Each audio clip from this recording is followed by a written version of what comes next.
J'étais encore une enfant, quand mon grand-père me tenait la main avec une douceur affichée devant tout le monde. Puis il m'entraînait vers le grenier de la grande maison, où cette même douceur se transformait en un acte monstrueux. Le pire, c'est que si j'avais osé parler, personne n'aurait cru que ses mains calleuses, celles qui bénissaient les moissons, pouvaient aussi briser l'enfance de ses propres petites filles. Oui, petites filles au pluriel. Tu as bien entendu. Ce vieil homme était le diable en personne. Il m'a fait du mal, comme il en a fait à mes cousines. Avec les années, j'ai compris que l'horreur allait bien au-delà de ce que j'imaginais. Je revois encore l'odeur poussiéreuse de l'escalier en bois, le craquement des marches sous nos pas quand nous montions. Il répétait toujours la même phrase. « Viens recevoir la bénédiction spéciale, ma petite. » Là-haut, dans cette pièce aux vitraux colorés. Il fermait la porte à clé, glissait la clé dans sa poche, et son visage se métamorphosait. Ses yeux prenaient une expression inconnue, et cette main qui paraissait rassurante devenait un outil de supplice. Il sortait de sa poche son chapelet, le même qu'il utilisait à la messe du dimanche, et déclarait que c'était le moment de la purification. Personne ne m'a jamais cru, quand j'ai tenté de raconter. Mais 40 ans plus tard, je l'ai forcé à tout avouer, goutte après goutte, alors que je contrôlais chaque médicament qui entrait dans son corps déjà usé et malade. Je m'appelle Mathilde Aimée Desrosiers. Ici, à Saint-Rémy-de-Provence, on m'appelle simplement Mamie Mathilde. J'ai 83 ans au compteur. Mes cheveux blancs, je ne les retiens plus. Je les laisse libres, aussi volumineux que je n'avais jamais osé dans ma jeunesse. Mes mains, marquées par les années, restent assez fermes pour cultiver mes herbes et préparer les tisanes que les habitants du coin viennent chercher. J'ai exercé comme médecin anesthésiste, plus de 30 ans, à l'hôpital régional. Mais à ma retraite, je suis revenu aux savoirs anciens que la vieille Clémence m'avait transmis quand j'étais enfant au domaine. Je vis seule, dans cette maison sans prétention, mais que j'affectionne. Elle offre une vue sur les collines. Mon jardin déborde de plantes médicinales. Et personne ici, pour me juger, ni pour les fautes que j'ai commises, ni pour les douleurs que j'ai portées. Sur le mur du salon, mon diplôme de médecine cohabite avec des ouvrages sur les plantes, un vieux mortier en bois, et quelques flacons de verre contenant mes préparations. Ceux qui me voient aujourd'hui, cette petite vieille respectée, à qui l'on vient demander conseil quand les médicaments classiques échouent, n'imaginent pas ce que j'ai fait pour me venger de mon grand-père, ni pourquoi. Je me demande parfois s'il existe quelqu'un d'autre qui a vécu la même horreur que moi au domaine des aubépines. Peut-être que certaines personnes qui regardent cette vidéo ont connu mon grand-père, le respectable monsieur Auguste. Je suis curieuse de savoir d'où tu me regardes. Et quel est ton nom, ma petite? Raconte-moi dans les commentaires. Qui sait, si nos chemins ne se sont pas croisés un jour, sans même que nous le sachions? Ce monde est rempli de hasards. On ne sait jamais quand on est assis à côté de quelqu'un qui a affronté les mêmes monstres que nous, mais sous un autre visage. La vie est ironique. Les mêmes mains que j'ai apprises à utiliser pour soulager la douleur des autres, en administrant des anesthésies, sont celles que j'ai employées pour infliger une douleur mesurée, contrôlée et constante à celui qui a détruit mon enfance. J'ai mis longtemps à raconter cette histoire. La honte est un animal qui ronge de l'intérieur. Mais à mon âge, que reste-t-il à craindre? La mort, elle et moi, sommes de vieilles connaissances. Nous nous sommes croisés tant de fois en salle d'opération, que lorsqu'elle viendra me chercher, je l'accueillerai comme on reçoit une amie. La Provence des années 50 était un autre monde. Vous devez vous en souvenir. Le domaine des aubépines se situait à 3 heures de la ville la plus proche. Une vaste étendue de terre, plantée de lavande, où l'on élevait des chevaux. Mon grand-père, Auguste-Henri Desrosiers, était le maître de tout cela, des terres, des animaux, et, d'une certaine manière, des hommes et des femmes qui y vivaient. Monsieur Auguste, comme tout le monde l'appelait, n'était pas un noble, mais à cette époque, un homme doté de terre et de pouvoir, était automatiquement un monsieur, même sans titre officiel. Il avait 5 enfants, 17 petits-enfants, et était veuf depuis plusieurs années. Tout le monde le respectait, ou plutôt le craignait. Cet homme de près de 2 mètres, avec ses grandes mains calleuses, et ses yeux marrons qui semblaient percer à travers nous. Le domaine des aubépines était notre lieu de vacances familiales. Nous étions les parents pauvres. Mon père Édouard était le benjamin de ce vieux patriarche, instituteur, et notre maison en ville n'avait même pas la moindre touche de luxe. Comparée à la grande demeure, j'étais la cadette, la seule fille, de 5 enfants. Je suis née en 1942. Quand le monde était en guerre. Mais notre guerre à nous se déroulait silencieusement, cachée dans ce domaine, qui, de l'extérieur, semblait un paradis, avec ses vergers, son ruisseau limpide, et ses chevaux dans les prés. Mon grand-père n'était pas un monstre à chaque instant. Et c'est peut-être ce qui rend tout cela encore plus difficile à comprendre. Le jour, devant tous, il était le patriarche généreux, le bienfaiteur de l'église du village. Il organisait la fête de la Saint-Jean, payait le médecin pour soigner les employés malades. C'était le vieil homme, qui avait toujours des bonbons au miel de lavande dans ses poches, pour les petits-enfants, qui racontait des histoires de la Grande Guerre, transmises par son père. Comment ce même homme pouvait-il se transformer lorsqu'il fermait la porte du grenier et s'avançait vers moi? Je me souviens de la première fois où ce vieux cochon que j'appelais papy m'a abusé, comme si c'était hier. J'avais 9 ans, c'était l'été de 1951. La grande maison grouillait de parents venus passer les vacances. Ma mère et Ali étaient déjà malades. La tuberculose avait volé les couleurs de son visage. Mon père passait ses journées à aider aux affaires du domaine, essayant de plaire aux vieux, pour obtenir un peu d'argent supplémentaire. Un instituteur n'a jamais gagné assez pour nourrir une grande famille. Cet après-midi-là, après le déjeuner, la chaleur pesait sur la maison. Les femmes étaient à la cuisine. Les hommes étaient allés voir un poulain nouveau-né. « Viens ici, Mathilde. Laisse-moi te montrer quelque chose. » Papy Auguste m'appela, avec ce sourire qui dévoilait ses dents jaunies par le tabac. « J'ai un cadeau spécial pour ma petite fille, qui vient d'avoir son anniversaire. » Il prit ma main, et je me sentais toute fière.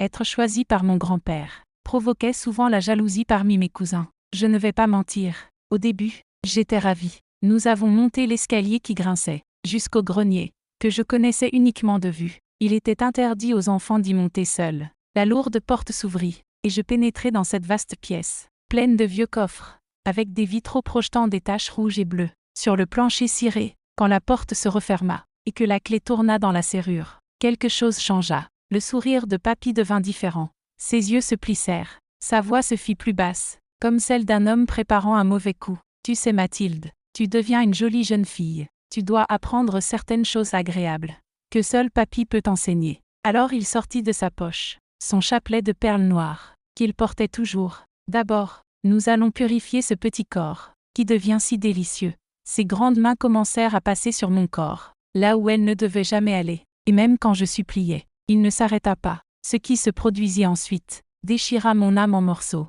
qui ne se recollèrent jamais correctement. Mes larmes, mes supplications, n'avaient aucune importance. Quand il eut terminé, il me fit jurer au nom de Dieu, que je ne dirais jamais rien à personne. C'était notre secret sacré de famille. Si tu parles, ta mère sera tellement déçue, qu'elle en mourra, et ce sera ta faute. Je descendis l'escalier, les jambes tremblantes, une douleur étrange parcourant tout mon corps, et une confusion dans la tête, que je ne parvenais pas à démêler. Comment cela pouvait-il être bien? Si ça faisait si mal, comment cela pouvait-il être une bénédiction? Si je me sentais souillée?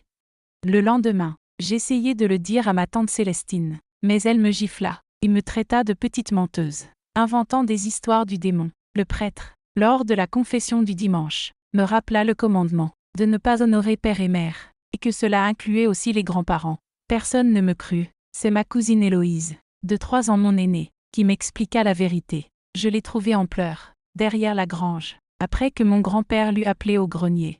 Il fait ça à toutes, chuchota-t-elle, les yeux rouges et vides. Ça ne sert à rien de le dire à qui que ce soit. Personne ne croit les enfants contre Monsieur Auguste. C'est là que je compris.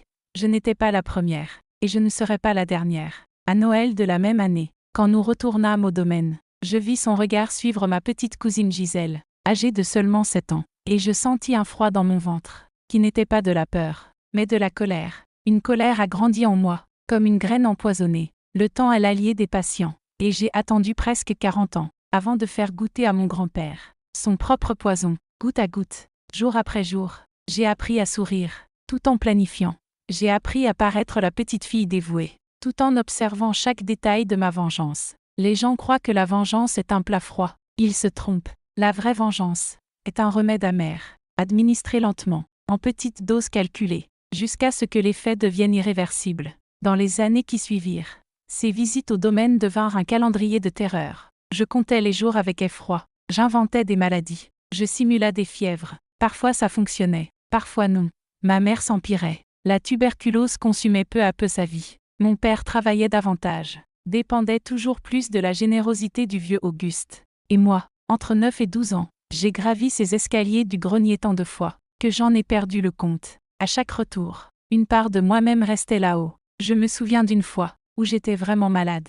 Fièvre intense, délire. La vieille Clémence, la cuisinière du domaine, prit soin de moi. C'est elle qui découvrit ce que mon grand-père faisait, quand elle me surprit, essayant, dans mon désespoir, d'avaler du poison. Je sais ce qu'il faisait. Ma mère avait travaillé ici enfant. Le mal n'était pas nouveau dans cette maison. C'était le premier adulte, qui me croyait, qui ne me tournait pas le dos. C'est elle qui m'offrit mon premier livre, sur les plantes qui guérissent, et celles qui tuent. La connaissance est pouvoir. Mathilde, un jour, tu pourras utiliser ce que tu apprends. Elle avait raison. La connaissance devint mon obsession, mon échappatoire, mon espoir. J'étudiais en cachette, dans la bibliothèque de mon grand-père. Ironique, ces mêmes livres m'ont donné les armes, pour le détruire des années plus tard. Quand j'eus 16 ans, j'obtins une bourse pour étudier à Paris, grâce à une professeure, qui avait vu mon potentiel. Je quittai le domaine, en me jurant de revenir un jour, non comme victime, mais comme bourreau. Alors que l'autocar s'éloignait,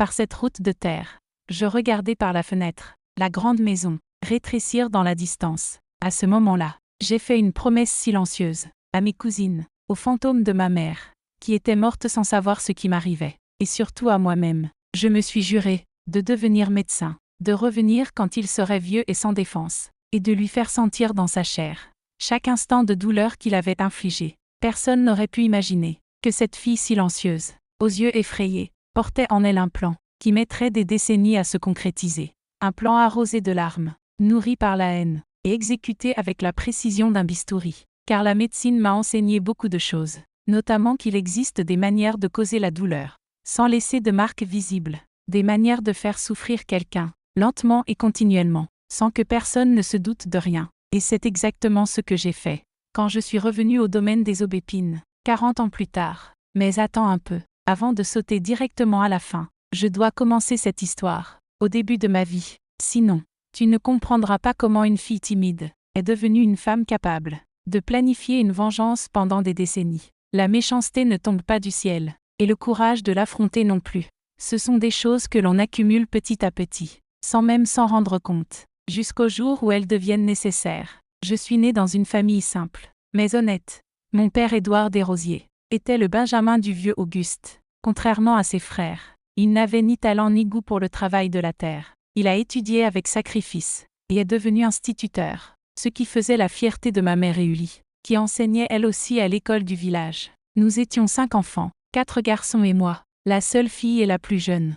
Notre maison au village était petite, mais bien tenue, sol ciré et brillant, rideaux fait maison, et toujours un petit vase de fleurs sur la table. Nous n'avions pas de luxe, mais il n'a jamais manqué de nourriture, ni de vêtements propres. Ah, et les livres. Notre maison en était pleine, chose rare à cette époque. Mon père disait toujours, la connaissance, personne ne peut vous l'enlever. C'est le seul héritage garanti que je puisse vous laisser. Les frères de mon père, mes oncles, étaient tous propriétaires terriens comme le vieux.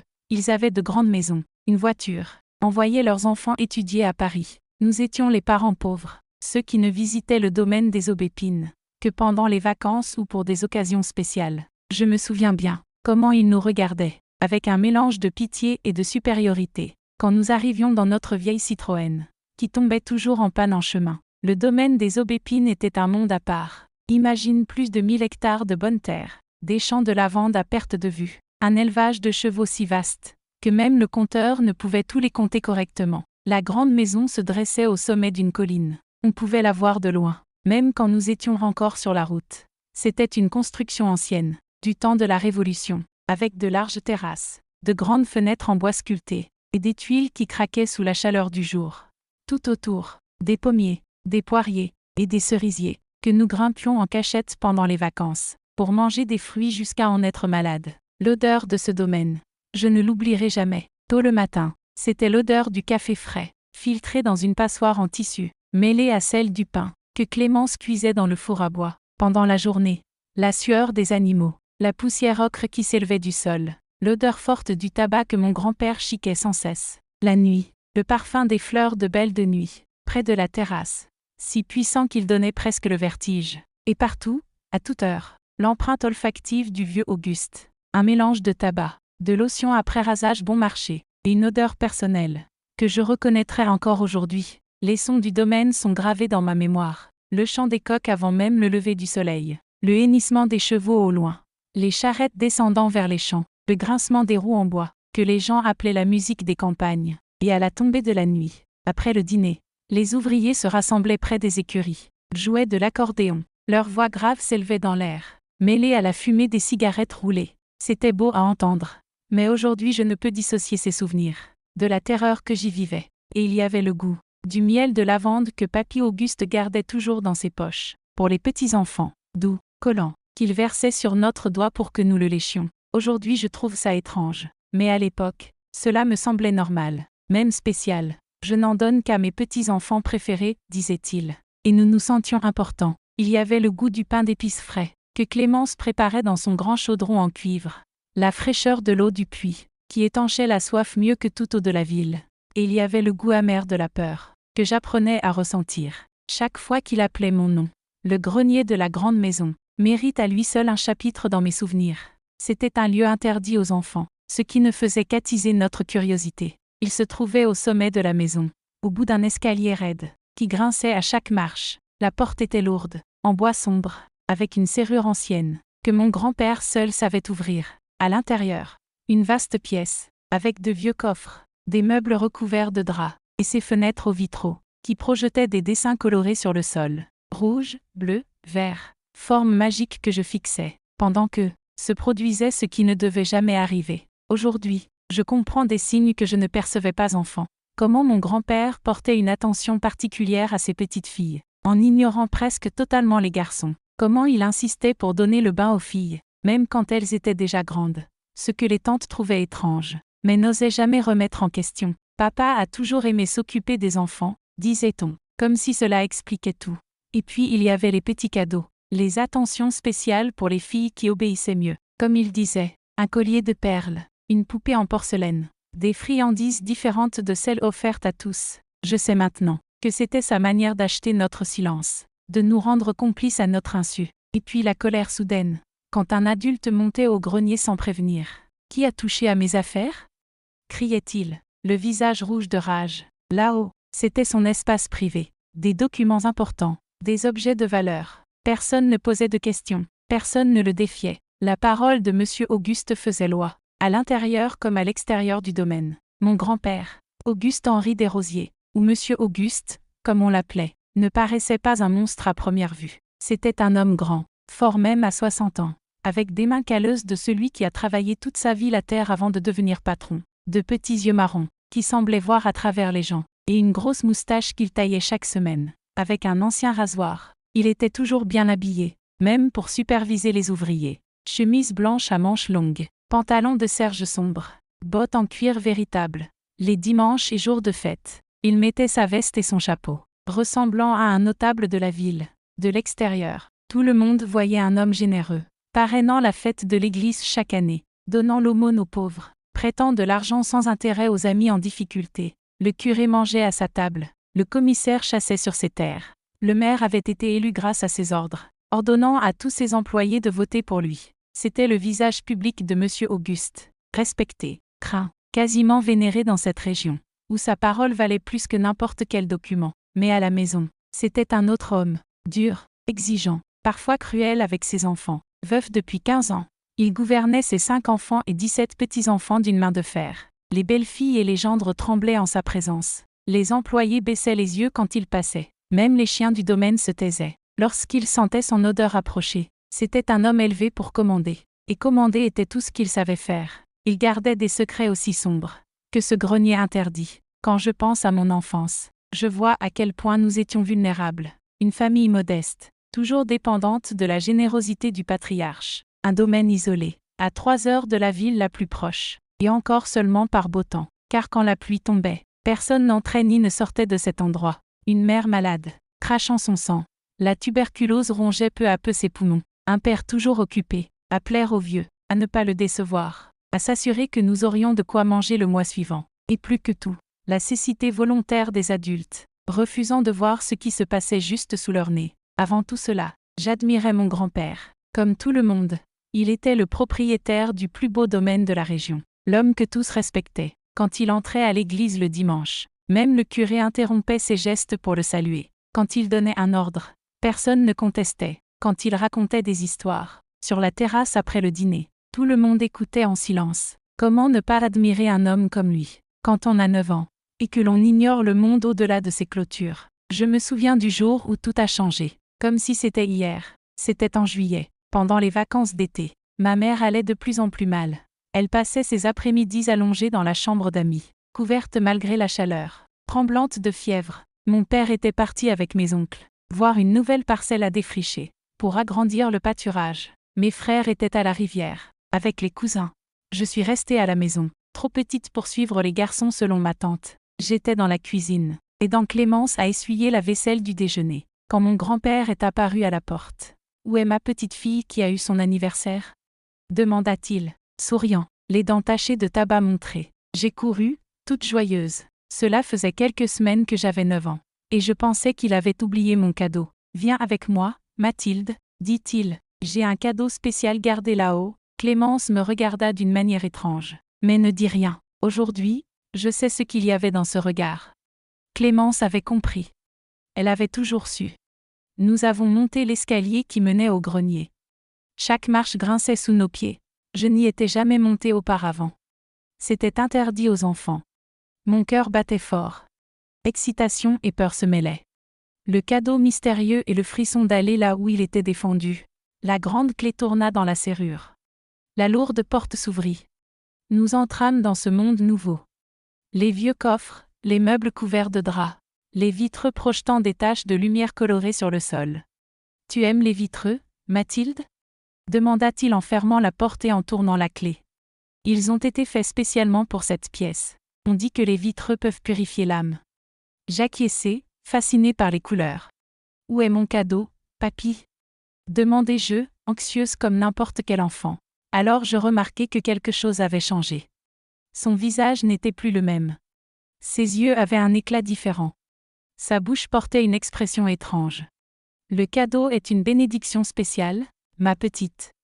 Une bénédiction que seul moi peux te donner. » Il sortit de sa poche le chapelet de perles noires qu'il portait toujours. Le même qu'il utilisait à la messe du dimanche, assis au premier banc, respecté de tous. « D'abord, purifions ce petit corps. » Sa voix avait changé. Plus basse. Plus rauque. Il fit un pas vers moi. Je reculai, effrayé. Je ne comprenais pas. Mais un instinct primitif me criait « Je suis en danger. » « Tu n'as pas besoin d'avoir peur, Mathilde, » dit-il en s'approchant davantage. « C'est notre secret spécial. Toutes les filles de la famille reçoivent cette bénédiction quand elles atteignent l'âge approprié. Ta cousine Héloïse l'a déjà reçue. Maintenant c'est ton tour. » Mon dos heurta le mur. Je n'avais nulle part où reculer. Ce qui se passa ensuite. Comment décrire l'indescriptible? Comment mettre en mots le moment où l'enfance se brise, où l'innocence est arrachée? Je me souviens du chapelet passant sur mon corps. Il murmurait des mots qui ressemblaient à des prières. Mais ce n'en était pas. Je me souviens de ses mains rugueuses et lourdes, touchant là où personne ne devrait toucher. Je me souviens de la douleur, de la peur, de la confusion, de ne pas comprendre pourquoi la bénédiction faisait si mal. Je pleurais, je suppliais d'arrêter. Il murmurait que c'était nécessaire, que j'avais besoin d'être purifiée. Quand ce fut enfin terminé, il s'agenouilla devant moi, saisit mes épaules fermement, me regarda droit dans les yeux. « C'est notre secret sacré de famille, Mathilde. Si tu le dis à quelqu'un, Dieu te punira. Ta mère ira plus mal et mourra. Et ce sera ta faute. Tu comprends ?» Je hochai la tête, les larmes coulant sur mon visage, incapable de parler. « Bonne petite, » dit-il, redevenant le grand-père habituel. Il passa sa main dans mes cheveux comme si rien ne s'était passé. « Maintenant, descends et va jouer. Rappelle-toi notre secret. » Comment cela pouvait-il être juste si ça faisait si mal? Pourquoi fallait-il que ce soit un secret si c'était censé être quelque chose de bien? Tant de questions. Aucune réponse. Je courus directement dans la chambre que je partageais avec mes cousines. Je me glissai sous la couverture. Je pleurai jusqu'à m'endormir. Le lendemain, je pris mon courage à deux mains. Je décidai de parler à ma tante Célestine, celle que je croyais être la seule à m'aimer. « Tante, papy Auguste m'a emmenée au grenier hier. » Je n'ai pas pu finir ma phrase. Elle me regarda, les yeux plissés. Colère. « Qu'est-ce que c'est que cette histoire, petite? Tu inventes des choses. » J'essayai d'expliquer. Mais les mots ne sortaient pas. Je ne savais pas comment dire. Quand je parvins enfin à parler de la bénédiction spéciale, elle me gifla. La seule gifle qu'elle m'ait jamais donnée. Petite menteuse. Inventer des histoires diaboliques sur ton propre grand-père. Je m'enfuis en courant. Mon visage brûlait, non pas de la gifle, mais de l'humiliation.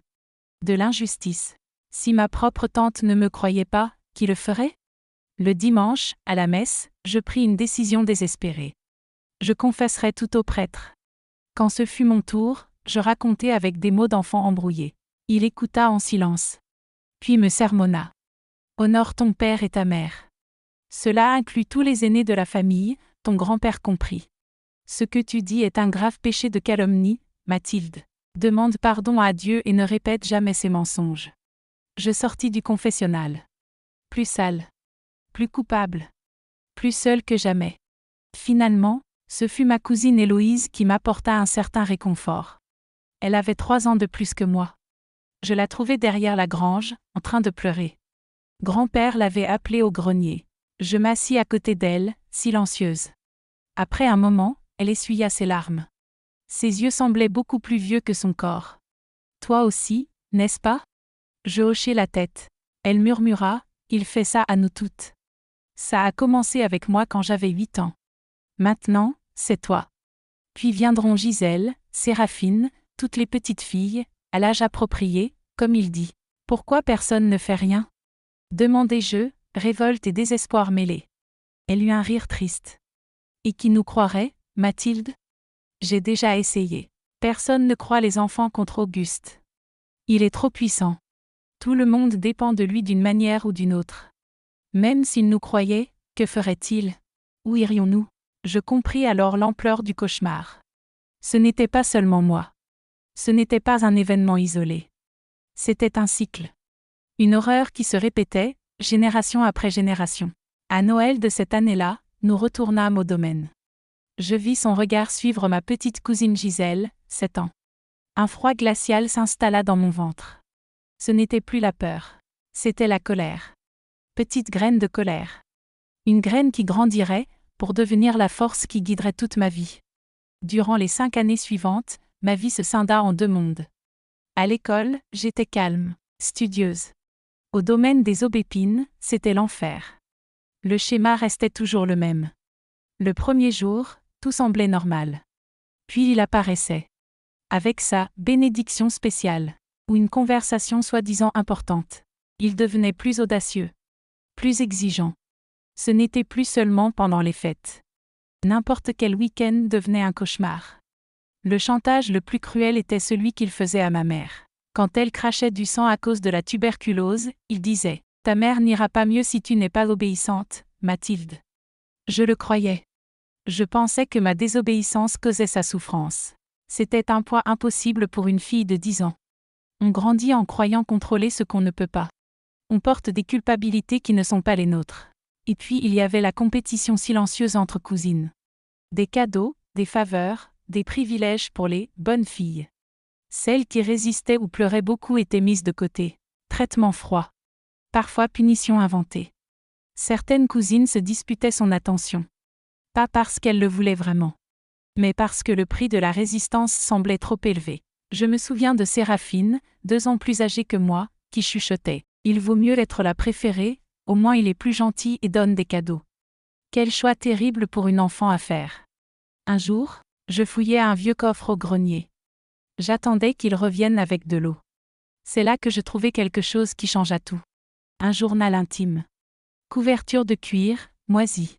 L'écriture délicate de ma grand-mère que je n'avais jamais connue.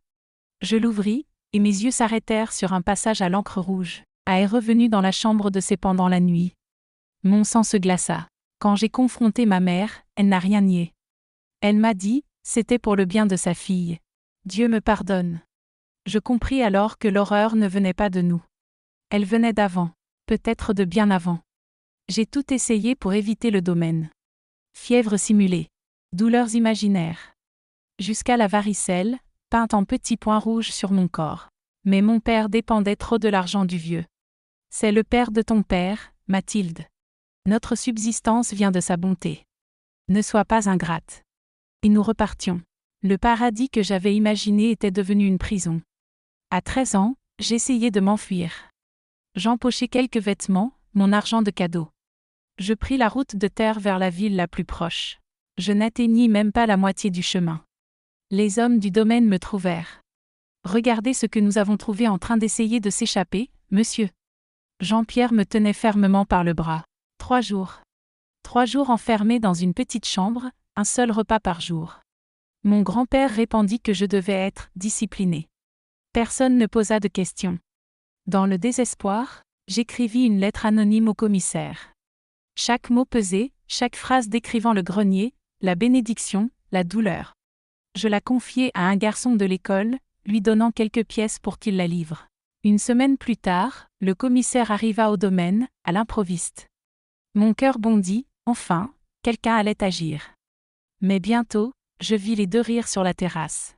Le commissaire tapotait le dos de mon grand-père. Avant de partir, il lui remit un papier, ma lettre. Quelqu'un répand des mensonges sur toi, mon ami. Je pensais que tu devrais le savoir. Cette nuit-là, la punition fut pire que jamais. Tu crois que quelqu'un te croira contre moi? Chuchota-t-il en me faisant du mal. Mon dernier espoir fut Madame Juliette, mon institutrice en ville. Après la classe, le cœur battant, je lui racontai tout. Elle ne me traita pas de menteuse. Elle ne me gifla pas. Ses yeux se remplirent de larmes. Elle serra mes mains avec force. Pendant un instant, j'eus l'impression d'un salut possible. Puis elle dit, « Mathilde, certaines choses sont mieux laissées dans le silence. Ton grand-père fait vivre la moitié des familles de cette région.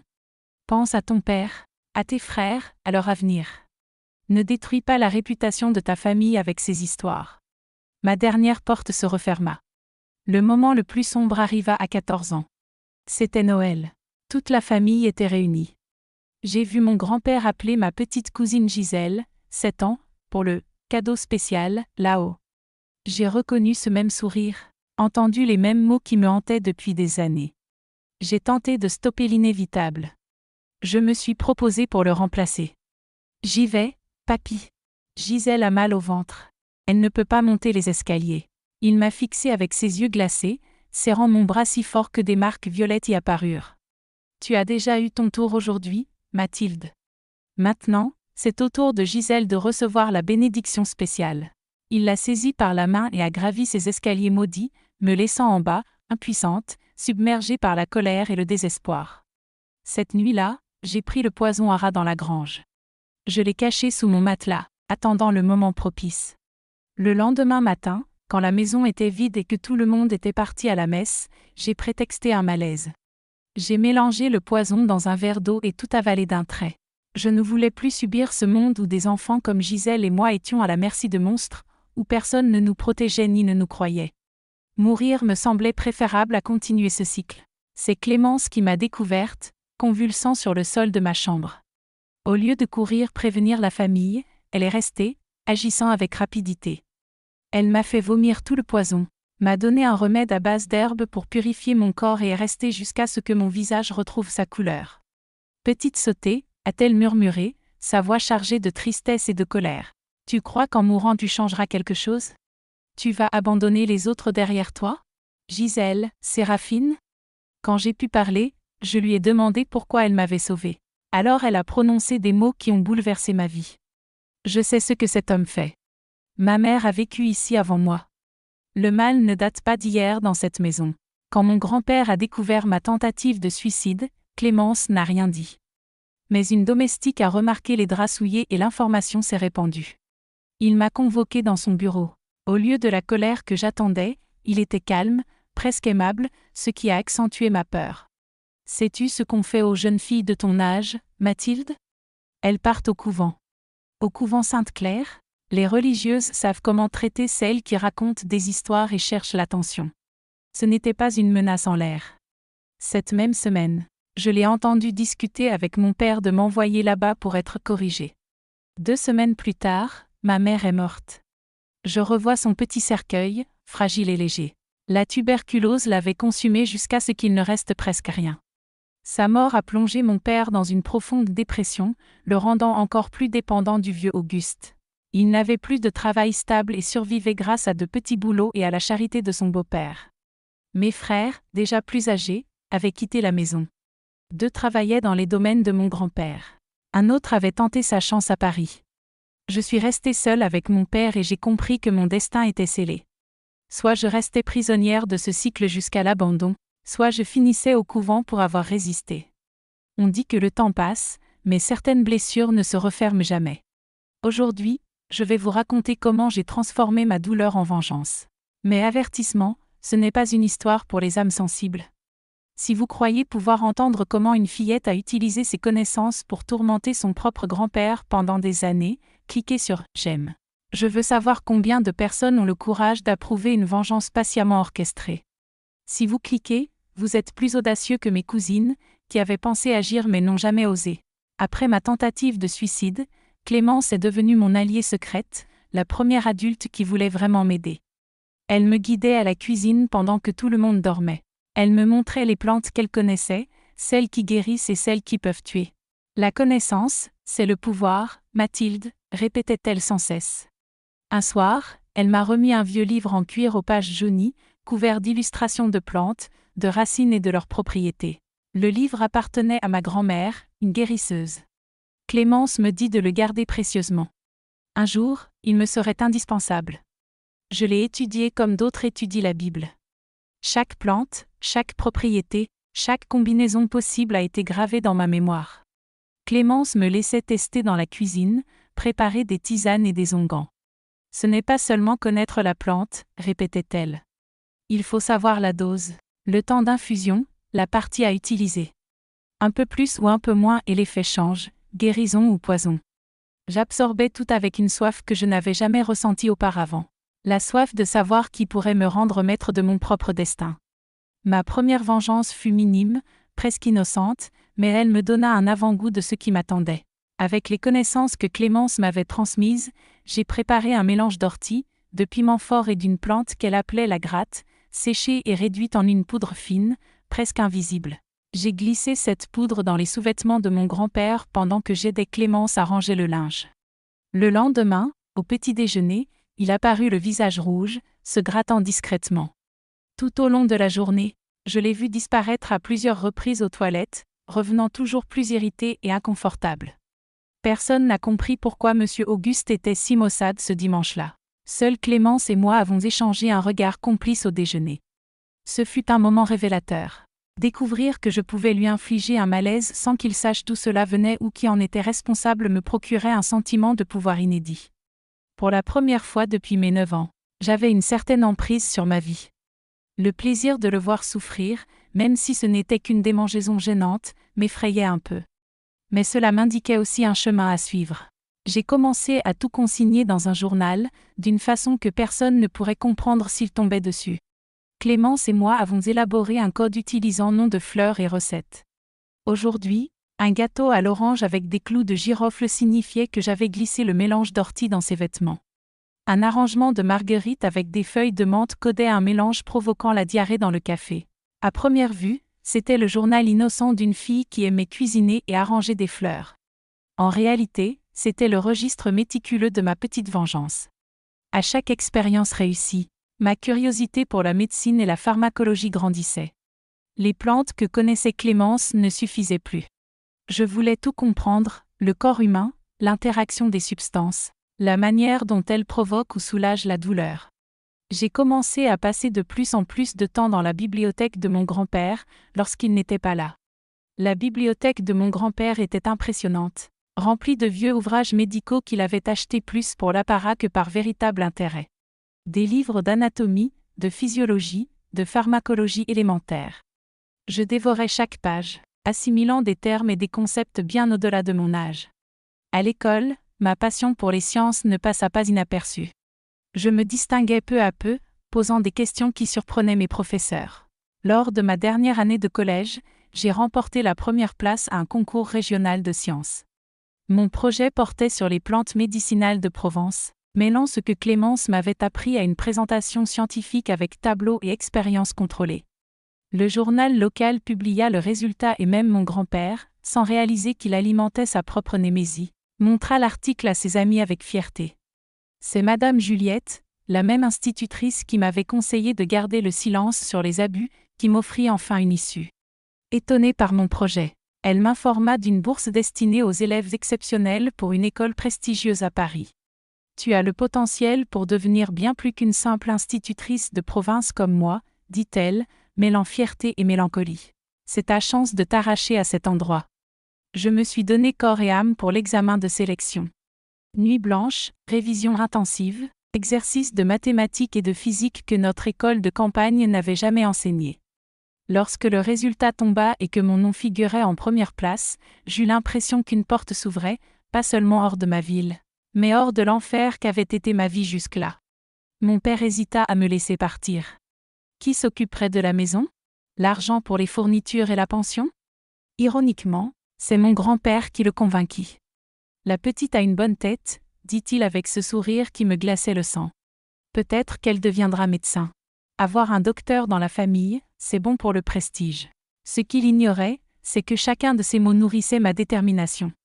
Oui, je deviendrai médecin, mais pas pour apporter du prestige à la famille.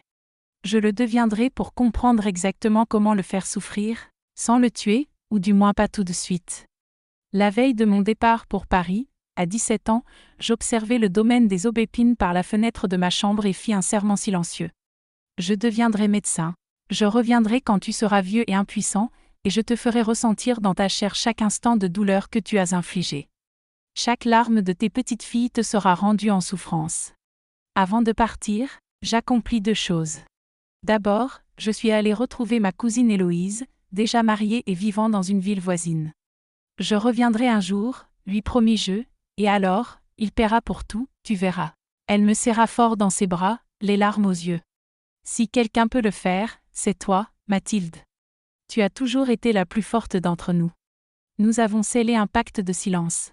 Elle ne révélerait jamais mes projets, et j'ai promis qu'un jour, je rendrai justice, non seulement pour moi, mais pour toutes celles qui avaient souffert. La deuxième chose fut de dire au revoir à Clémence. Je lui remis mon journal codé à garder précieusement. Quand je reviendrai, j'aurai besoin de me rappeler chaque détail, expliquai-je.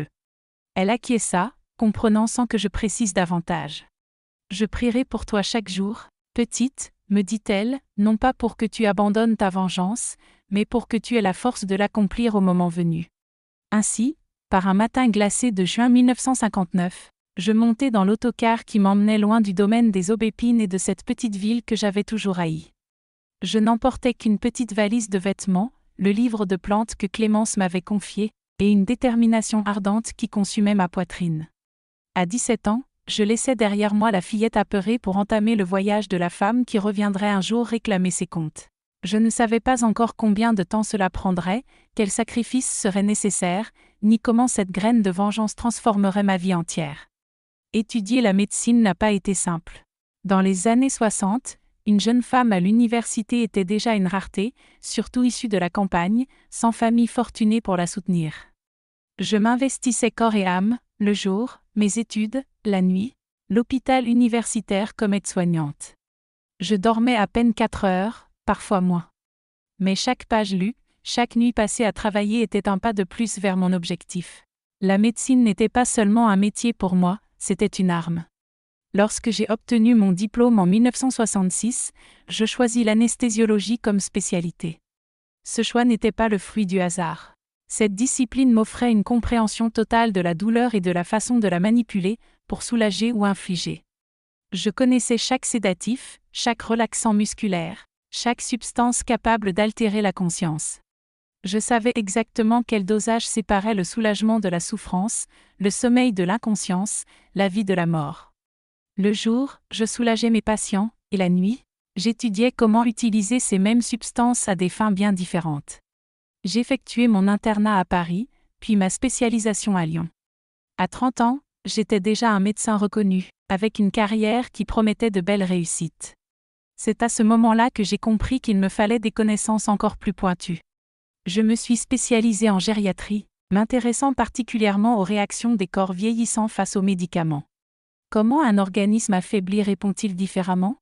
Comment un dosage minime peut-il produire un effet disproportionné? Comment des substances apparemment anodines peuvent devenir dévastatrices? Tout cela tout en continuant à paraître une médecin dévouée et compétente. Pendant toutes ces années, j'ai maintenu un contact minimal mais constant avec mon grand-père.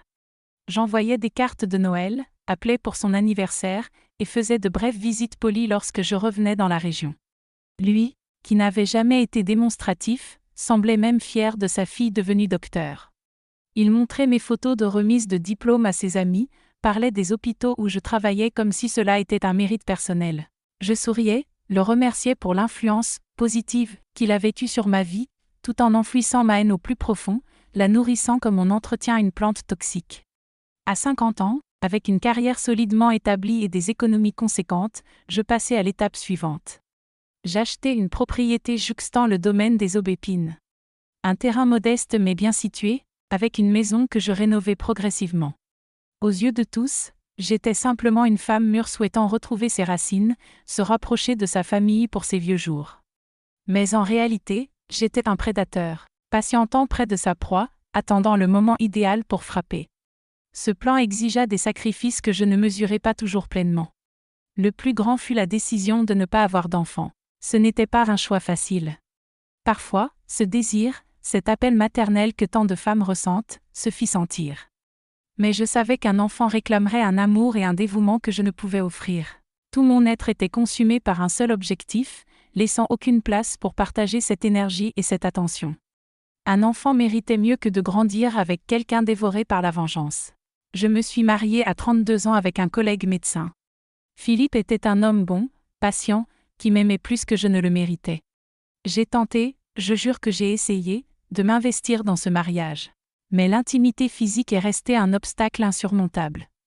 Les caresses, même les plus douces, déclenchaient des souvenirs que je ne pouvais contrôler. Et il y avait cette part de moi que je ne pouvais partager avec personne. Le plan, la haine, l'obsession. Au bout de 3 ans, il a demandé le divorce. « Tu n'es jamais vraiment présente, Mathilde », m'a-t-il dit. « J'ai l'impression que tu vis pour autre chose, pour un autre moment. » Il avait raison, mais je ne pouvais pas lui révéler de quel moment il s'agissait. Au fil des années, je me suis également éloignée de mes cousines. C'était douloureux, mais nécessaire. Des liens trop forts auraient pu éveiller des soupçons, créer des connexions capables de compromettre mon plan. J'envoyais des cadeaux pour les anniversaires. J'apparaissais au mariage et au baptême, mais je gardais toujours une distance émotionnelle. Seule Héloïse, qui connaissait une partie de la vérité, bénéficiait d'un contact plus régulier, par lettres codées et appels sporadiques. « Tu vas le faire ?» me demandait-elle parfois, mi-espérante, mi-effrayée. « Oui », répondais-je. « J'attends juste le bon moment. » J'ai refusé des opportunités qui auraient pu transformer ma carrière, un poste dans un hôpital prestigieux à Londres, un poste de direction à Paris offrant prestige et salaire élevé, une proposition d'enseignement à la faculté de médecine. Je n'acceptais que ce qui me permettait de rester compétente, respectée, mais libre de poursuivre mon plan quand le moment serait venu. Rien ne devait m'enchaîner, rien ne devait me détourner du chemin que j'avais choisi des décennies auparavant. Il y a eu des instants de doute, bien sûr, des moments où j'ai presque tout abandonné. Le plus fort survint après une visite au domaine des aubépines, alors que mon grand-père approchait de 80 ans. Sur le chemin du retour, je m'arrêtai à la petite église du village, comme je le faisais par habitude, plus pour la forme que parfois, pour remercier d'un voyage sans encombre. Le prêtre, un vieil homme qui ne me connaissait pas, parla alors du pardon. « Le pardon n'est pas pour l'autre, il est pour soi-même », dit-il. Porteur la haine, c'est comme boire du poison en espérant que l'autre en meure. Je quittai l'église tremblante, remettant en question tout ce que j'avais planifié pendant des décennies. Était-il possible de vivre en paix sans cette vengeance ? Pourrais-je laisser le passé derrière moi ? Un autre moment d'hésitation survint lorsque je découvris que mes cousines faisaient revivre le traumatisme à travers leurs enfants. Lors d'une réunion de famille, j'entendis la fille d'Héloïse, âgée de 14 ans à l'époque, raconter comment le grand-oncle, fils de mon grand-père, insistait pour donner des baisers spéciaux à ses nièces. Le même schéma, la même perversion se reproduisait de génération en génération. Pendant un instant, j'eus l'impression que ma vengeance personnelle était bien trop insignifiante face à ce mal systémique. À quoi bon punir un vieillard pour ses crimes passés si le cycle se perpétuait ? Lorsque mon grand-père fut diagnostiqué d'un cancer de la prostate à 81 ans, une nouvelle faiblesse m'envahit. La maladie pourrait faire le travail à ma place, pensais-je. Il souffrirait naturellement. sans que je doive salir mes mains. Je pouvais attendre, laisser la nature suivre son cours. Mais j'ai vite appris que le cancer avait été détecté tôt et que, grâce au traitement, il pouvait encore vivre 10 ou 15 ans. Trop long. Trop propre. Pour quelqu'un qui méritait de souffrir à chaque instant. Le doute le plus profond venait de mon propre serment de médecin. Primum non nocere, d'abord, ne pas nuire. Le principe fondamental de la médecine, celui que je répétais à mes internes, à mes étudiants. Comment concilier cette médecin qui sauve des vies avec la femme qui planifie, calculatrice, de causer la souffrance? Cette contradiction m'a tenue éveillée de nombreuses nuits. Finalement, j'ai trouvé un raisonnement simple pour résoudre ce dilemme moral. Je ne trahissais pas mon serment. Mon grand-père n'était pas mon patient. Il était ma victime. Le moment que j'attendais depuis des décennies est enfin arrivé en 1990. Mon grand-père, alors âgé de 82 ans, a subi un AVC qui l'a laissé partiellement paralysé du côté gauche. Pas assez grave pour le tuer, mais suffisant pour le rendre vulnérable, dépendant des autres pour la première fois de sa vie. À l'annonce de la nouvelle, j'ai demandé un congé à l'hôpital où je travaillais et suis retourné dans la région, m'installant dans la propriété que j'avais achetée des années auparavant. Je viens aider à prendre soin de grand-père, ai-je annoncé à la famille. En tant que médecin, je peux garantir qu'il recevra les meilleurs soins. Tous ont été émus par mon dévouement, par ce sacrifice de laisser ma carrière à Paris pour m'occuper du patriarche malade. S'ils avaient su la véritable raison, ils auraient été horrifiés, ou peut-être pas. Certaines cousines, elles aussi victimes, auraient parfaitement compris. Mon offre fut acceptée sans question. Après tout, qui mieux qu'une petite fille médecin pour s'occuper d'un grand-père malade? Je me suis installée dans une chambre de la grande maison, la même où ma mère avait passé ses derniers jours. L'ironie ne m'échappait pas. J'ai commencé par superviser uniquement ses médicaments. Bientôt, je contrôlais toute sa routine médicale, consultation, examen, traitement. Les autres médecins, pour la plupart jeunes et locaux, me voyaient comme une autorité venue de la capitale et acceptaient mes recommandations sans jamais les remettre en question. Le système que j'avais mis en place était méticuleux, calculé pour infliger la souffrance sans éveiller le moindre soupçon. J'ai débuté avec de petites interventions. Je remplaçais partiellement certains antihypertenseurs par des placebos que je fabriquais moi-même, des pilules identiques en apparence mais dépourvues de principes actifs.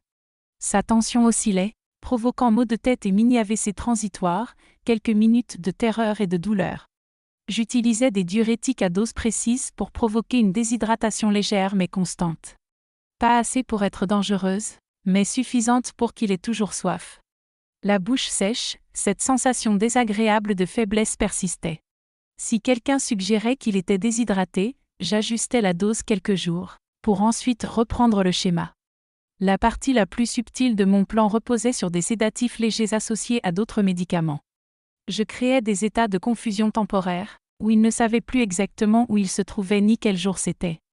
Je mélangeais le présent avec le passé, la réalité avec de vieux souvenirs. Pour la famille, j'expliquais que c'étaient les séquelles normales de l'AVC, accentuées par son âge avancé. Malheureusement, c'est une étape du processus, disais-je avec une compassion feinte. Je tenais un carnet médical irréprochable, notant symptômes et observations, justifiant chaque médicament, chaque procédure. Tellement détaillé, tellement professionnel qu'aucun autre médecin n'a jamais remis quoi que ce soit en question. Si un jour quelqu'un avait suspecté quelque chose, ce carnet aurait été ma protection parfaite. Il n'aurait montré qu'une médecin dévouée, affrontant un cas complexe de gériatrie. Pendant ces moments de vulnérabilité imposés, j'ai commencé à tirer des confessions. J'avais acheté un petit magnétophone, comme ceux que les journalistes utilisent, que je cachais sous le plateau de médicaments ou dans ma blouse. J'ai développé ce que j'appelais la réminiscence thérapeutique, des techniques pour le faire parler du passé, revivre ses souvenirs anciens. C'est bon pour stimuler le cerveau après un AVC, expliquai-je aux infirmières. Vous souvenez-vous de vos petites filles quand elles étaient jeunes, demandai-je négligemment, en ajustant sa perfusion. Je me souviens d'elles. Elles venaient pendant les vacances, toujours si enthousiastes de me voir, répondait-il parfois, avec ce sourire qui me hantait depuis l'enfance. C'étaient de jolies petites filles. J'avais mes préférées, bien sûr, ajoutait-il. J'utilisais de vieilles photos pour stimuler davantage ses souvenirs. Regardez cette photo de Mathilde, d'Héloïse et de Séraphine à Noël 1952. Vous vous souvenez? Je montrais les images et observais ses yeux briller parfois d'une reconnaissance troublante. Oui, je m'en souviens. Séraphine était la plus jolie, mais Mathilde la plus courageuse. Elle donnait du fil à retordre, elle ne voulait pas toujours coopérer, disait-il. Au début, quand je posais des questions plus directes sur le grenier ou sur les bénédictions spéciales, il niait ou changeait de sujet. Je ne sais pas de quoi vous parlez, disait-il, ou c'est dans votre tête, Mathilde. Si j'insistais, il s'agissait souvent de reculer, attendre une meilleure opportunité. Avec le temps et les médicaments, ses défenses ont cédé. Les dénis ont laissé place aux justifications. Je leur apprenais seulement la vie, disait-il un soir, particulièrement confus. Les filles doivent apprendre ces choses, et qui mieux que le grand-père pour enseigner? Mieux qu'avec quiconque dans la rue, ajoutait-il. Les aveux partiels ont suivi naturellement. Elles aimaient l'attention spéciale, a-t-il dit un jour, sans que je pose la moindre question directe. Nous regardions un album de vieilles photos et il s'est arrêté sur toi à 10 ans. Tu pleurais beaucoup au début, mais tu t'es habitué. Elles s'habituent toutes. J'enregistrais tout, cataloguant chaque mot avec une précision méticuleuse. Chaque confession, si minime soit-elle, était une brique dans le mur de preuve que je bâtissais. Je ne savais pas encore exactement ce que je ferais de ces enregistrements. Peut-être ne me seraient-ils jamais utiles. L'essentiel était qu'il avoue, qu'il reconnaisse à moi et à lui-même ce qu'il avait fait. La révélation la plus choquante survint au 3e mois de ce traitement. Dans un état de confusion particulièrement intense, il commença à mélanger les noms, m'appelant Célestine, ma tante, la mère d'Héloïse. « Célestine, tu ne peux rien dire » murmura-t-il en serrant mon bras avec une force surprenante pour son âge. « Si ton mari apprend ce que nous faisons, il te tuera et me tuera. C'est notre secret depuis que tu étais petite. » C'était la confirmation de ce que j'avais soupçonné dans le journal de ma grand-mère tant d'années plus tôt. L'abus n'avait pas commencé avec nous, petite fille, mais avec sa propre fille. Il y a des nuits où je me réveille encore, main tremblante, repensant à ce que j'ai fait. 5 années à calculer des doses, mélanger des médicaments, provoquer des douleurs qui semblaient naturelles, tout en souriant, en tenant sa main comme la petite fille dévouée. Certains disent que je suis devenue aussi monstrueuse que lui. Et vous, diriez-vous que j'ai franchi une ligne quand j'ai décidé d'être juge, jury et bourreau de mon propre grand-père? Un médecin ne devrait jamais utiliser ses connaissances pour infliger la souffrance. Mais je savais exactement ce qu'il avait fait au corps et à l'esprit de mes cousines. Que feriez-vous si vous aviez le pouvoir de faire souffrir votre bourreau sans que personne ne le découvre? Après 5 ans de torture lente et méthodique, le diagnostic que j'attendais tomba, métastase osseuse et hépatique, pronostic maximal de 3 mois. Le moment était venu, le moment de la confrontation finale. Il ne pouvait plus fuir, chercher un autre traitement, ni m'éloigner. Complètement dépendant de moi, piégé dans ce lit, comme j'avais été piégé dans la terreur du grenier pendant tant d'années. J'ai choisi une nuit où nous étions seuls dans la maison. Les infirmières étaient en congé. Les parents partis en ville anticipant déjà ce qu'ils pensaient être des funérailles prochaines. J'ai ajusté sa médication pour qu'il soit assez conscient pour comprendre, mais trop faible pour réagir physiquement. Je me suis assise à côté de son lit, le petit magnétophone prêt.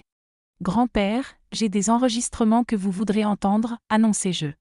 Sans attendre de réponse, j'appuyai sur lecture. Sa voix remplit la chambre. Elles aimaient l'attention spéciale. Tu pleurais beaucoup au début, mais après tu t'es habitué. Je leur apprenais seulement la vie. Ses yeux s'écarquillèrent quand il reconnut sa propre voix, ses propres confessions. Il tenta de parler, de nier, mais j'augmentai le volume, enregistrement après enregistrement, tous organisés par victime. La confession sur Héloïse, sur Séraphine, sur Gisèle, sur moi, sur Célestine, sa propre fille. Une compilation méticuleuse de 5 années de déclarations incriminantes. Quand les enregistrements prirent fin, j'ai sorti le journal que j'avais tenu depuis l'enfance, l'original, non codé, détaillant chaque abus, chaque horreur que j'avais subie entre ses mains. J'avais gardé ce journal plus de 40 ans, grand-père. Chaque détail, chaque moment, pour ne jamais oublier, pour ne jamais pardonner. Enfin, j'ai tout révélé. Comment j'avais manipulé ces médicaments pendant des années. Comment j'avais provoqué douleur, confusion et souffrance. Chaque goutte de sueur froide, chaque nuit sans sommeil, chaque douleur lancinante avait été planifiée et exécutée par moi. Chaque douleur que tu as ressentie ces 5 dernières années était mon cadeau, un échantillon minuscule de ce que tu nous avais infligé. Pour compléter ma vengeance, J'ai installé une petite radio cachée dans ta chambre. Chaque nuit, elle diffusait à bas volume les enregistrements de tes confessions. Même quand je n'étais pas là, tu étais contraint d'entendre ta propre voix admettre tes crimes, une torture psychologique ininterrompue. Je voulais que tes dernières pensées avant de dormir et les premières au réveil soient hantées par ce que tu avais fait. Ta réaction s'est déroulée exactement comme je l'avais prévu. D'abord le déni, ce sont des montages. Tu as manipulé les enregistrements. Je n'ai jamais dit ces choses. Quand j'ai montré les dates, les détails que toi seul pouvais connaître, la colère est venue. Tu m'as insulté, traité de noms terribles, déclaré que j'étais pire que toi, possédé par le démon. Puis est venue la tentative de marchandage, je te laisserai tout, Mathilde. Le domaine, l'argent, tout. Arrête juste cela. Détruis ces bandes. Qu'est-ce que tu gagnes à me torturer? Je ne suis qu'un vieil homme mourant. Je t'ai souri, le même sourire froid que j'avais appris de toi. Ce n'a jamais été pour l'argent, grand-père. C'était pour la justice. Et la justice n'a pas de prix. Enfin, l'effondrement émotionnel. Tu as pleuré comme un enfant, supplié pardon, répété que tu étais désolé, que tu ne savais pas ce que tu faisais. S'il te plaît, Mathilde, pardonne-moi. J'étais malade. Je ne savais pas. Je t'ai regardé en silence jusqu'à ce que tu cesses de supplier. Puis je me suis penchée et ai murmuré à ton oreille, le pardon, c'est quelque chose que tu n'auras jamais, ni de moi, ni de Dieu, ni de toi-même. Dans les jours qui suivirent, ton état se détériora rapidement. La terreur psychologique accélérait le déclin physique. Les infirmières remarquaient ton agitation, tes monologues nocturnes, tes cris au milieu de la nuit. Pardonne-moi, Héloïse, disais-tu à l'une. Ne le dis pas à ta mère, Séraphine, suppliais-tu à une autre. Personne ne soupçonnait la vérité, tu revivais tes crimes, confronté à eux nuit après nuit, à travers des enregistrements que toi seul pouvais entendre. Voir cet homme, autrefois puissant et redouté, réduit à une ombre tremblante, tourmenté par ses propres crimes, a éveillé en moi un mélange d'émotions. Il y avait de la satisfaction, oui, profonde et sombre, la justice rendue par mes mains. Un plaisir presque physique à savoir qu'il souffrait enfin comme il avait fait souffrir tant de petites filles. Mais il y avait aussi un vide. Un espace que la vengeance ne pouvait combler. 40 années de ma vie, sacrifiées pour ce moment, des relations, des opportunités, la chance d'avoir ma propre famille. Et maintenant que cela se produisait, c'était à la fois trop et pas assez. Trop, parce que je le faisais souffrir au-delà de ce qui est humain. Pas assez, car aucune douleur ne pourrait compenser ce qu'il avait détruit. Je me suis demandé si je devenais comme lui. Si, en cherchant à punir le monstre, je m'étais transformé en monstre. J'utilisais mes connaissances médicales pour infliger la douleur, manipuler psychologiquement, tirer du plaisir de la souffrance d'autrui. N'était-ce pas ce qu'il faisait, à sa manière? La seule différence, ma motivation était juste. Mais n'est-ce pas ce que chaque monstre croit? Pourtant, un soulagement profond m'envahit quand il admit tout, quand il ne put plus nier, quand il fut forcé de faire face à ses actes. C'était la confirmation que j'avais cherchée toute ma vie, je n'étais pas folle, je n'avais rien imaginé, l'horreur avait été réelle, ce n'était pas ma faute. Sous tout cela, une tristesse infinie pour la petite fille que j'avais été, pour l'enfance perdue, pour les cicatrices invisibles que la vengeance ne pourrait jamais effacer.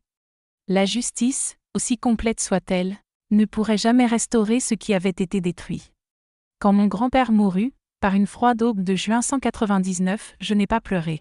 Je suis restée à son chevet, observant le moment exact où le dernier souffle quitta ce corps fragile.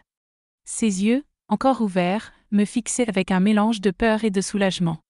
J'ai fermé ses paupières avec les mêmes mains qui, pendant des années, avaient administré les médicaments qui lui avaient fait souffrir. Et j'ai senti qu'un cycle s'achevait. Il n'y avait ni jubilation, ni pitié, seulement une fatigue profonde, celle que l'on ressent après avoir couru un marathon pour lequel on s'est préparé toute sa vie. Les funérailles furent grandioses, comme il convenait à un homme important de la région.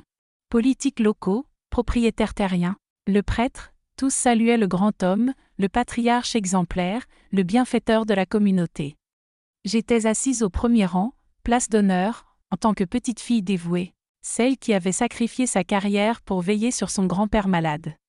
J'ai reçu les condoléances, esquissé des hochements de tête, joué le rôle de l'endeuillé avec la même précision que j'avais interprété celui de la soignante dévouée pendant 5 ans. C'était ma dernière performance dans cette farce. La surprise est venue 3 jours plus tard, lors de la lecture du testament. À l'étonnement de tous, j'étais nommée héritière principale du domaine des aubépines. À ma petite fille Mathilde, médecin qui a consacré ses dernières années à prendre soin de moi, je laisse le domaine et toutes les terres pour qu'elle en fasse ce qu'elle jugera, disait le notaire. L'ironie était telle que j'ai failli éclater de rire. Mon grand-père, jusqu'à la fin, pensait qu'il pourrait m'acheter, que l'héritage compenserait ses abus ou achèterait mon silence.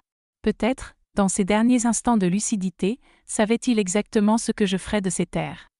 Avant même que les documents ne soient finalisés, j'ai invité mes 5 cousines, Héloïse, Séraphine, Gisèle, Lucienne et Célestine. Femmes âgées de 65 à 75 ans, certaines aux cheveux blancs, d'autres teints, toutes portant les marques invisibles laissées par M. Auguste dans leur âme. Nous avons pris le café sur la terrasse, parlé du temps, des enfants, des petits-enfants, de banalités. Puis, quand la nuit est tombée et que nous fûmes seuls, je les ai conduites à la bibliothèque de la grande maison. J'ai quelque chose à vous montrer, ai-je dit en sortant le magnétophone du tiroir. Pendant 2 heures, elles ont écouté les confessions de notre grand-père, les abus détaillés, les noms de chacune cités, les justifications honteuses, le repentir forcé à la fin. Certaines pleuraient en silence, d'autres sanglotaient bruyamment, leurs larmes résonnant contre les murs anciens. Héloïse, la plus âgée, m'a serré la main si fort qu'elle y laissa des marques. « Tu as réussi, Mathilde, tu as vraiment réussi. » C'était la première fois en plus de 50 ans que toutes parlaient ouvertement de ce qu'elles avaient vécu. Comme un barrage rompu, les histoires ont afflué, chacune avec des détails légèrement différents, mais toutes avec la même horreur centrale, la chambre du grenier, le chapelet, les mêmes mots sur la bénédiction spéciale. Nous avons parlé jusqu'à l'aube, exorcisant des fantômes, nous confirmant mutuellement que nous n'avions pas imaginé, que nous n'étions pas folles, que c'était vraiment arrivé. Et, plus important encore, que ce n'était pas de notre faute. Le lendemain matin, une décision collective fut prise. La grande maison, avec tous ses souvenirs terribles, ne pouvait pas rester debout. Surtout le grenier, cette chambre maudite où tant d'enfance avait été détruite. Je ne veux pas que mes filles ou arrière-petites-filles posent jamais le pied dans cet endroit, dit Gisèle. Les autres acquiescèrent. Moi, en tant que propriétaire légal, j'ai eu le dernier mot, nous allons tout brûler. Nous avons consacré toute la journée aux préparatifs. Chacune avait apporté un objet chargé de souvenirs, un témoin silencieux de sa douleur. Un ruban à cheveux qu'il avait offert, une poupée qui récompensait le silence imposé, une vieille photographie avec une dédicace inquiétante au verso. Pour ma part, j'avais emporté le journal codé que j'avais soigneusement conservé, les transcriptions de mes enregistrements, ainsi que le livre de plantes que Clémence m'avait confié des années auparavant, non pour être brûlé, mais pour guider le rituel. En tant que médecin et experte en herboristerie, je me sentais à la fois guérisseuse et gardienne d'un savoir ancien. Lorsque le crépuscule est tombé et que le personnel avait quitté les lieux, nous avons entamé notre cérémonie. Nous avons d'abord gravi ensemble les marches menant au grenier, certaines d'entre nous y revenant pour la première fois depuis des décennies. L'espace était identique à celui de mes pires cauchemars. Les coffres anciens étaient là, les vitraux colorés intacts, et ce lit où tant d'horreurs s'étaient jouées. En silence, nous avons disposé au centre de la pièce tous les objets que nous avions apportés. Puis, l'une après l'autre, chaque cousine a allumé une allumette et l'a jetée sur le tas préalablement imbibé de kérosène. Les flammes ont rapidement gagné la pièce, léchant chaque recoin. Nous sommes sortis, fermant soigneusement la porte derrière nous, puis nous nous sommes rassemblés à distance pour observer le grenier et bientôt la maison entière se consumer. L'incendie était si puissant qu'il a illuminé la nuit entière, se reflétant sur l'étang voisin comme un second soleil. Aucun villageois n'a tenté d'intervenir. J'avais pris soin de prévenir les autorités que nous procédions à un brûlage contrôlé d'une bâtisse condamnée. Certaines pleuraient silencieusement, d'autres observaient avec une gravité solennelle. J'ai ressenti une paix profonde, un sentiment que je n'avais plus éprouvé depuis mes 9 ans. Ce n'était pas seulement la maison qui disparaissait, a murmuré Lucienne, la plus jeune parmi nous. C'était tout un passé, tout un système. Elle avait raison.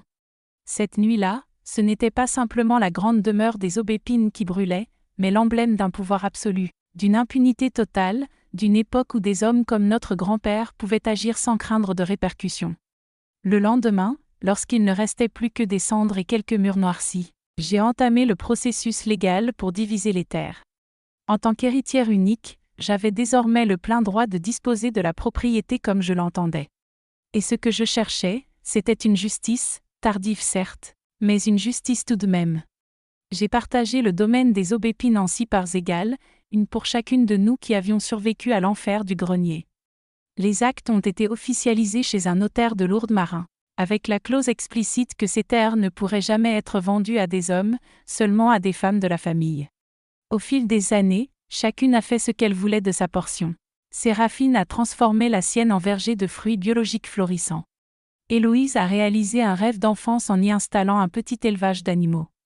Gisèle, fidèle à son pragmatisme, a cultivé de la lavande et en a tiré un profit considérable. Lucienne et Célestine ont vendu leur part à leurs filles respectives, qui ont lancé des projets agricoles modernes. Pour ma part, je n'ai conservé qu'un petit lopin de terre sur lequel j'ai construit une maison simple avec un vaste jardin destiné à mes herbes médicinales. Nous n'avons jamais reconstruit l'emplacement de la grande maison. Par consensus, nous avons laissé la zone telle qu'elle était après l'incendie, un témoignage de cendres d'où nous renaissions. Cette terre est maudite, répétait Héloïse lorsqu'on évoquait l'idée de l'utiliser. Laissez les cendres recouvrir le mal qui y a été perpétré. Avec le temps, la nature a repris ses droits. Les mauvaises herbes ont jailli parmi les décombres. Le lierre a grimpé sur les murs noircis. Les oiseaux ont trouvé refuge dans les poutres restantes. La vie a suivi son cours, implacable. Les premières années après la mort de mon grand-père et la réalisation de ma vengeance ont été étranges. J'avais vécu si longtemps avec un objectif unique que, maintenant qu'il était accompli, je me sentais parfois vide, sans direction. Les cauchemars ont continué, mais désormais centrés non sur les abus subis, mais sur mes propres actes. Je me voyais rêver qu'il m'accusait, qu'il me disait que j'étais devenue comme lui.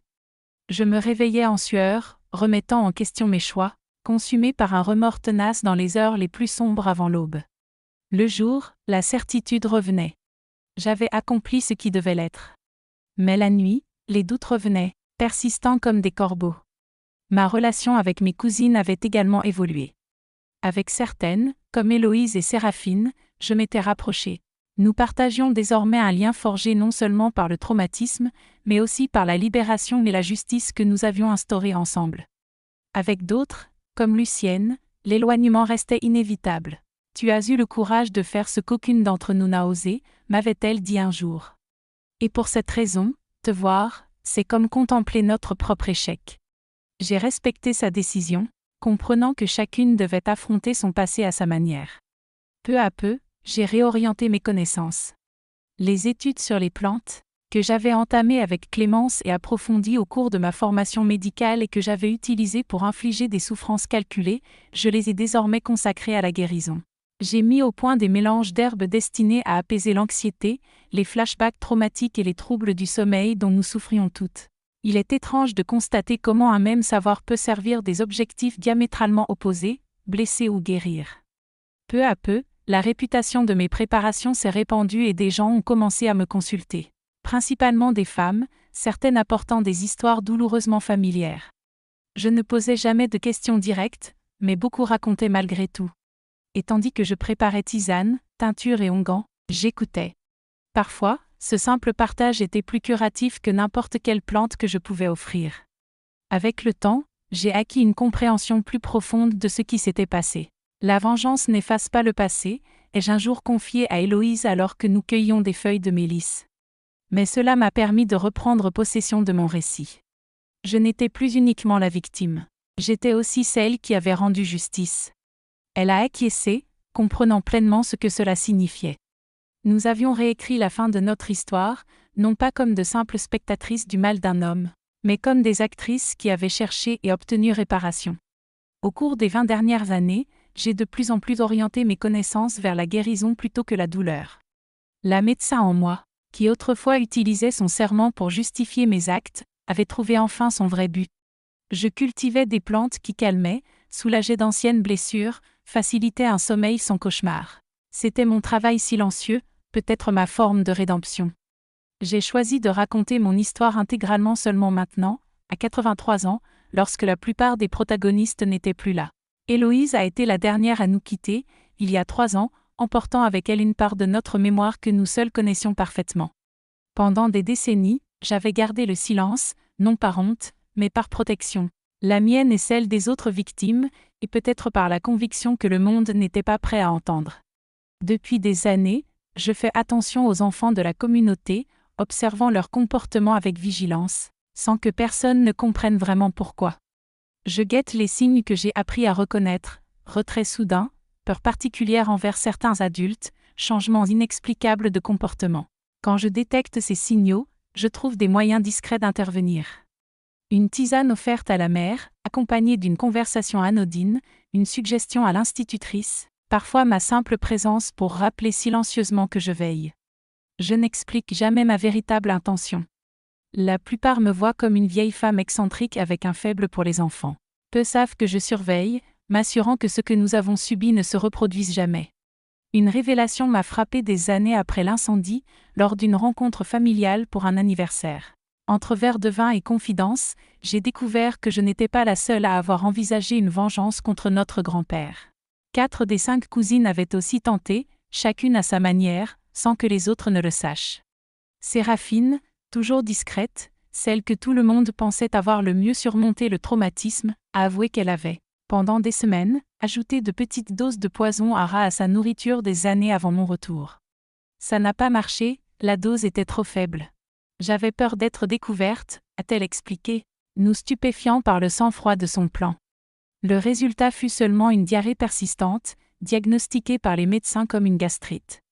Gisèle, qui s'était mariée jeune pour quitter le domaine, a révélé que la seule fois où elle était revenue pour un Noël, vers ses 20 ans, elle avait desserré les vis de l'escalier menant au grenier. Il est tombé, s'est cassé le bras et quelques côtes, mais a survécu, a-t-elle dit, une lueur de déception encore visible dans ses yeux vieillissants. Il était si robuste que même une chute de 3 mètres n'avait pas suffi à terrasser ce diable. L'histoire que Célestine nous a racontée nous a laissé muettes plusieurs minutes. À 16 ans, elle avait capturé une vipère et l'avait cachée parmi les oreillers de sa chambre. Mais un des frères avait découvert le serpent avant elle, avait été mordu et était mort en quelques heures. J'ai porté cette culpabilité toute ma vie, a-t-elle murmuré en larmes. Je voulais tuer le monstre et j'ai fini par tuer un innocent. Même en enfer, je n'ai pas été efficace. Lucienne, la plus jeune, avait conçu le projet le plus radical de tous, incendier la grande maison avec lui à l'intérieur pendant la nuit. Elle avait même acheté du kérosène et planifié chaque détail, mais elle avait abandonné au dernier instant. Pas pour lui, précisa-t-elle, mais parce qu'il y avait d'autres personnes dans la maison, des employés, des enfants. Je ne pouvais pas infliger aux innocents ce qu'ils nous avaient fait. Ces confidences ont confirmé ce que je soupçonnais depuis longtemps. Le mal de notre grand-père ne se limitait pas aux abus directs, il s'était infiltré comme un poison dans nos vies, nous transformant parfois en êtres capables de planifier des morts, de mettre des vies innocentes en danger au nom de la vengeance. C'était peut-être son héritage le plus pervers, laisser survivre une part de son obscurité en nous, même après son départ. En repensant à tout ce chemin fait de douleur, de vengeance et enfin de paix, j'ai atteint une sagesse que seules les années peuvent offrir. Le véritable poison n'était pas dans les médicaments que j'ai administrés, ai-je expliqué un jour à ma petite nièce psychologue qui travaille avec des victimes d'abus. Le vrai poison, c'est le silence qui protège des hommes comme mon grand-père.